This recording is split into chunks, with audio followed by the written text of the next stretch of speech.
Hey Tammy, ẹ káàbọ̀ sórí ètò yìí. Welcome back to my YouTube page. Follow, like, and subscribe for more content. In this video, we're going to talk about Egusi Melons. So this tiny one is still richer in color because it just recently harvested. While this bigger two were harvested about a month ago. And as you can see, it looks like the hard shell is already giving way with that little orange spot. So let's harvest the seeds in the melon. So the Egusi melon shell is actually quite hard.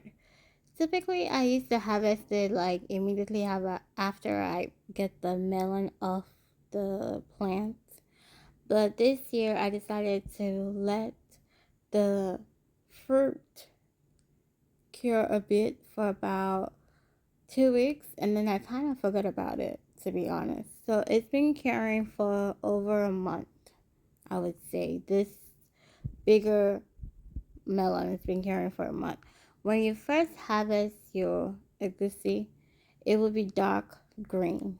And then as you leave it outside or leave it indoors and let it cure, the color of the shell, the outer shell, is gonna get lighter. The longer you leave it out there, it's gonna keep getting lighter and keep getting lighter.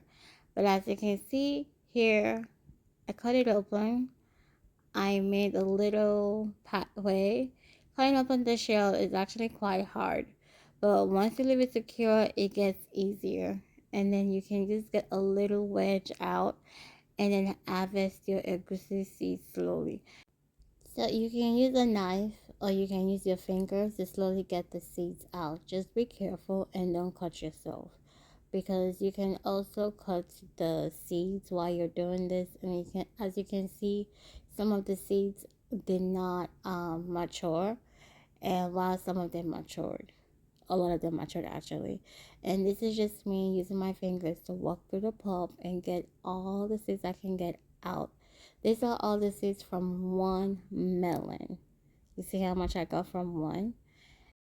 I make a small cut on the top of it and on the bottom, because when you cut through your egusi melon, you can easily cut through a lot of seeds. So that's why I cut it the way I cut it. I cut the top, I cut the bottom, and then I make a line, a V line, hopefully not where the seeds are like stacked, because some of them are like stacked in between the lines. Sometimes you have to be very careful.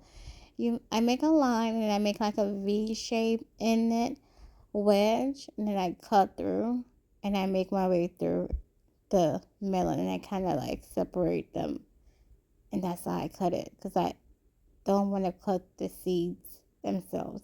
And then you wash it thoroughly, get the pulp off of the seeds, let it dry, take them outside for about 2 to 3 days, and there you have it. Your egusi ready to be peeled and cooked.